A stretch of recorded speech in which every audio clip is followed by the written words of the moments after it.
அஸ்ஸலாமு அலைக்கும் வரஹ்மத்துல்லாஹி வபரகாத்துஹு.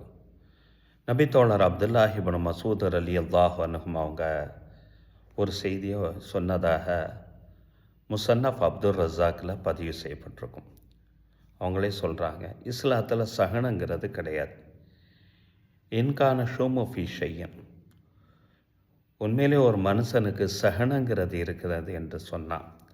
அதாவது துர்ச்சகனம் ஒரு மனுஷனுக்கு இருக்கிறது என்று சொன்னால், அந்த மனுஷனுடைய 2 தாடைகளுக்கு மத்தியில் இருக்கக்கூடிய அந்த உறுப்பில் தான் இருக்கிறது, அதாவது நாவில் தான் இருக்கிறது என்று அப்துல்லாஹி இப்னு மசூத் ரலியல்லாஹு அன்ஹு சொல்லிட்டு சொல்லுவாங்க.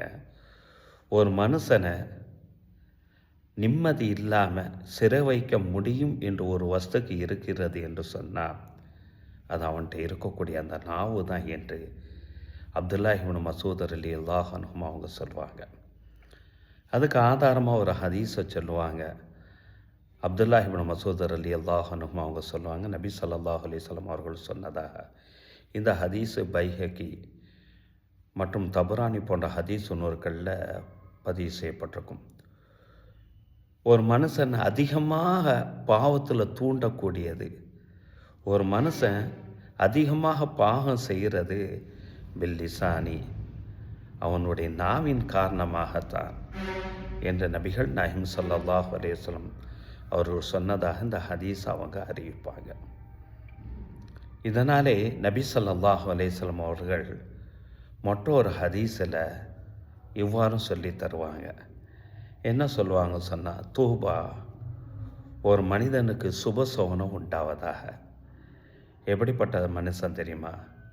மலிக லிசானஹு, தன்னுடைய நாவுகளை கட்டுப்படுத்துவதற்கு எவனுக்கு ஆற்றல் இருக்கிறதோ, எந்த மனுஷன் தன்னுடைய நாவை கட்டுப்படுத்தி தவறான வழியில் பேசாத அளவுக்கு தன்னுடைய நாவை கட்டுப்படுத்தி கொள்ளக்கூடிய ஆற்றல் எந்த மனிதனிடம் இருக்கிறதோ, அப்படிப்பட்ட அந்த மனுஷனுக்கு சுபசோகனம் உண்டாவதாக.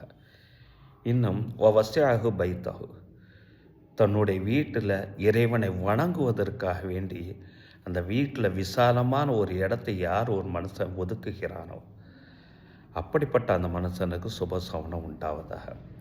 இன்னும் வபகா ஹதியதுஹு, தன்னுடைய நாவினாலோ தன்னுடைய உறுப்புகளினாலோ தன்னாலோ ஏற்பட்ட அந்த பாவத்தை நினச்சி எந்த ஒரு மனிதன் அழுகுகிறானோ, அப்படிப்பட்ட அந்த நபருக்கு சுபசோகனம் உண்டாவதாக என்று நபி ஸல்லல்லாஹு அலைஹி வஸல்லம் அவர்கள் சொன்ன அந்த ஹதீஸை சௌபான் ரலியல்லாஹு அன்ஹு அறிவிப்பாங்க. இது ஸஹீஹு தர்கீபில் இந்த ஹதீஸு பதிவு செய்யப்பட்டிருக்கு.